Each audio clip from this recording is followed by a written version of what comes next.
আচ্ছা, আমরা কাজটার সামনে আসলাম। আমি এসি ইনপুট করে দেখাই। এসি ইনপুট করলাম। আমি ডিসেল লাইনটা কালোটা যে আমার মিটারের কেবলটা আমি গ্রাউন্ডের সাথে সংযোগ দিলাম, ডিসের গ্রাউন্ডের সংযোগ দিলাম।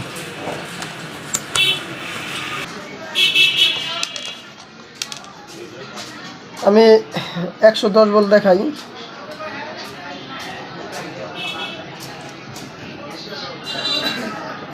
আমার কলম হালকা বাড়ি মারে, ঠিক আছে। 110 ভোল্ট বাড়ি মারে হালকা। যখন বাড়ি মারে আমার আর 50 সেট করলাম। আর দেখি আর কি ভোল্টেজ আপ ডাউন করে।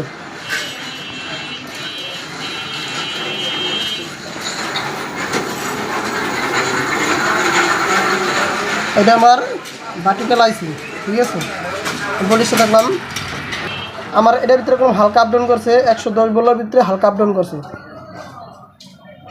আমাদের। দেখি আর এই অডিও সেকশন দেখাই।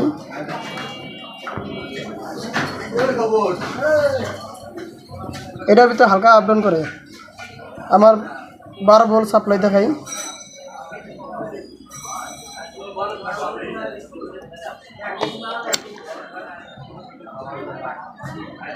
এই যে 12 ভোল্ট সাপ্লাই দেখেন। আমাদের 12 ভোল্ট সাপ্লাই করলাম, 10 দিলাম মিটারের। দেখেন কিরকম খোড়ায়, দেখছেন।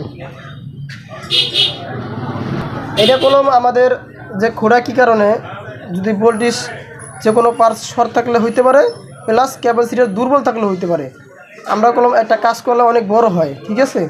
আর আমি কলম সবসময় বলি যে যদি কয়ে থাকি, যদি আমরা মনে এই খারাপ লাগতে পারে আপনাদের, এক কথা বারবার কই আমি, ঠিক আছে। এটা আমি ভিডিও কলম আমি কাটটা আবার কলম স্টার্ট করে ছাড়ি, কি লাগে আপনার কাজটা দেখেন পারেন, ঠিক আছে। আমি কলম রোগটা আইনা আপনাদের দেখাই যে এটা প্রবলেম। আর এটার ভিতরে সব ভোল্টেজেই আপ ডাউন করে। এটা আমার একটা ট্রানজিস্টর আছে, এই ট্রানজিস্টরে এই সাপ্লাইটা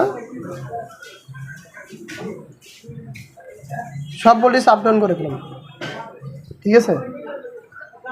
আমাদের বেশিরভাগ পাইলাম কি আপনার ওই ভার্টিক্যাল সেকশনে ভোল্টেজ আপ ডাউন কম করে, বাট এই এবার 110 ভোল্ট আপ ডাউন কম করে। তারপর আমাদের অডিও সেকশন আপ ডাউন কম করে। আর কি করে আমাদের কলম টিভি স্টার্ট হইতে পারলে, স্টার্ট হইতে হলে আবার কলম স্টার্ট হইতে চায়, আবার অফ হয়ে যায়, স্টার্ট হইতে চায়, অফ হয়ে যায়, ঠিক আছে।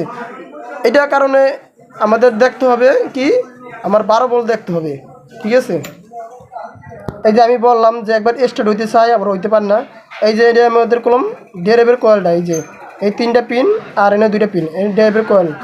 এই দেখেন এই ভোল্টেজটা দেখেন আপ ডাউন করে নিও কলম। এই যে ধরলাম আর এই দেন ভোল্টেজটা দেখেন, এই যে কলম আমাদের ডেরেবের কয়েলও কলম আপ ডাউন করে। আমরা দেখি দাঁড়ান, তারপর যদি রোগটা আইন না আপনাদের দেখাইতেছি কি প্রবলেম, ঠিক আছে। আমরা অনেক কিছু চেক করলাম। চেক করার পর যে আমাদের 12 ভোল্টের ভিতরে এই যে কয়টা ট্রানজিস্টর, 3টে ট্রানজিস্টর আছে। দেখলাম ট্রানজিস্টরটি শর্ট আসেনি, দেখলাম শর্ট পাইলাম না, ঠিক আছে। আমরা আপনাদের দেখাবো যে আমাদের 12 ভোল্টের যে ক্যাপাসিটার আছে, ক্যাপাসিটারটা চেঞ্জ করিয়া, ঠিক আছে। আমি ক্যাপাসিটারটা এই যে 12 ভোল্ট সাপ্লাই, এটা ক্যাপাসিটার হলো এইদিকে। আমি ক্যাপাসিটার ছুটাই, ক্যাপাসিটিটা উঠে দেখাই আমাদের। এই যে ক্যাপাসিটিটা, এইটা ক্যাপাসিটার 25 ভোল্ট 470। আর ক্যাপাসিটার কলম আমরা কলম অনেক কিছু রোগটা ধরতে কষ্ট হয়, যে ক্যাপাসিটার কলম ফিনিশিং ভালো, ফুলে নাই, ফুললে কলম অটোমেটিক ধরতে আমাদের সমস্যা সম্মুখীন হয় না, ঠিক আছে। আমরা এই ক্যাপাসিটার তাও চেঞ্জ করে দেখাই আমাদের। আমি আরেকটা নিলাম, এই যে এটা নিলাম, এটা লাগাইলাম 25 ভোল্ট 1000, এটা লাগাই। এই যে আমরা লাগাইলাম, ঠিক আছে। এখন আমাদের ভোল্টেজ দিয়ে আপনাদের দেখাবো যে আমাদের ভোল্টেজটা আপ ডাউন করেনি আর মাদারবোর্ডটা অন হয়েছেনি, মানে চালু হয়েছেনি। আমাদের এসটি আইলেই আমরা আশা করি বুঝবো যে স্ট্যান্ড বাই আমাদের ওকে হয়েছে, ভোল্টেজটা ঠিক আছে।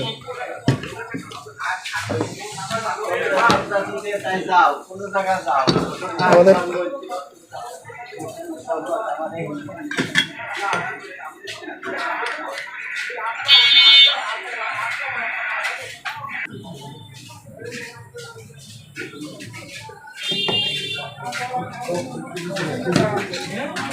আমরা এখন এসি করে দেখাই আমাদের।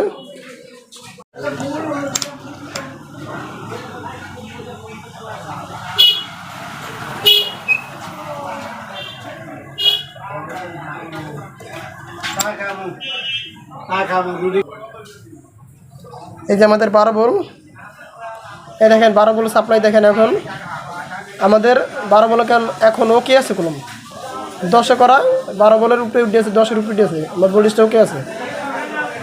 আর এই যে দেখাইলাম যে আমাদের এই ভোল্টেজটা ঘোরাইছিল, এই যে ড্রাইভের কলটা দেখেন, ড্রাইভের কল ভোল্টেজ কোনো ঘোরায় না কোনো। আমাদের কত দেখায় এদিকে, এনে আমাদের 45 করে 45।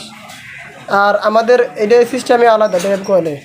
আমাদের মাদারবোর্ডটা এখন অন হয়েছে, এই দেখাই এসটি দেখাই, আমাদের এসটিটা দেখাই। এই যে আওয়াজ দিতেছে, ঠিক আছে, ওই যে ঠিক আছে। আমাদের এই একটা ক্যাপাসিটির কারণে আমাদের পুরো টোটাল মাদারবোর্ডটার ভোল্টেজটা আপ ডাউন করছে, মানে চালু হইতে চায় আবার হইতে পারে না, ঠিক আছে। প্লিজ ভাই, আমার ভিডিওটা ভালো লাগলে অবশ্যই একটা লাইক, ঠিক আছে, একটা কমেন্ট করবেন প্লিজ। আচ্ছা, ভিডিও দেখার জন্য অসংখ্য ধন্যবাদ, সবাই ভালো থাকবেন, খোদা হাফেজ।